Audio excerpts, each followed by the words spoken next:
Welcome back to Space Science Tech, where we delve into the mysteries of technology and beyond. I'm Johnny Demonic, your virtual guide, and today we're going to uncover the power of a simple yet mighty command in Linux, the echo command.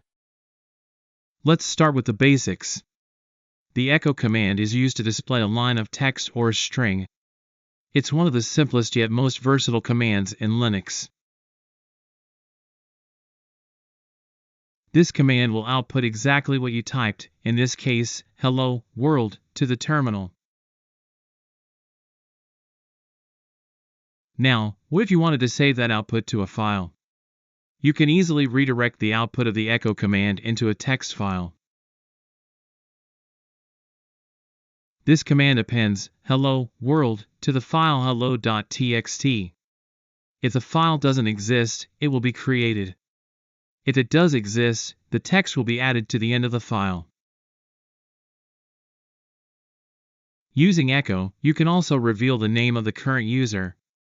This can be particularly useful in scripts or when customizing your terminal prompt. The command inside $, open parenthesis, who am I, close parenthesis, is executed first, and its output is then used by echo to display something like "My name is administrator." You can get even more advanced by using echo to show your current IP address. Here's how you can do that. Want to save that IP address to a file and then read it back? You can do that too. This saves your IP address to a file named my_ip.txt and then reads it back using echo. Brace expansion is another cool feature that works with the echo command, allowing you to generate multiple combinations of strings. This command will output multiple strings generated by the specified patterns, which can be incredibly useful for batch processing tasks.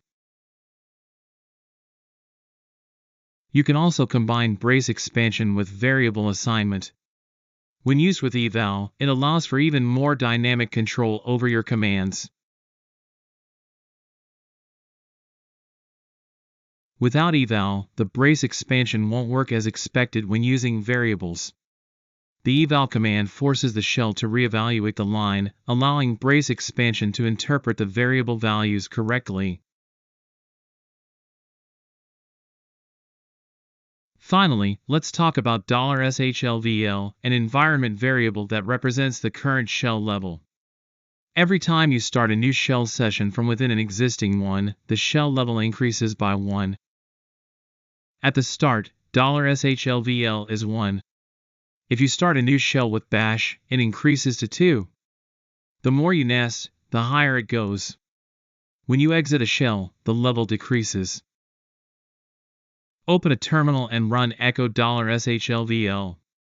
The output is 1. Start a new shell by typing bash, then run echo $SHLVL. The output is 2. Start another shell with bash, and echo $SHLVL will now be 3. Exit the shell, and the level drops back to 2. Every time you exit a nested shell, $SHLVL decreases, helping you track how deep you are in shell sessions. And there you have it, everything you need to know about the echo command in Linux, from basic usage to advanced tricks. Remember, the power of Linux lies in its simplicity and flexibility. Keep experimenting, keep exploring, and you'll unlock even more secrets of your OS. Until next time, stay curious, my friends.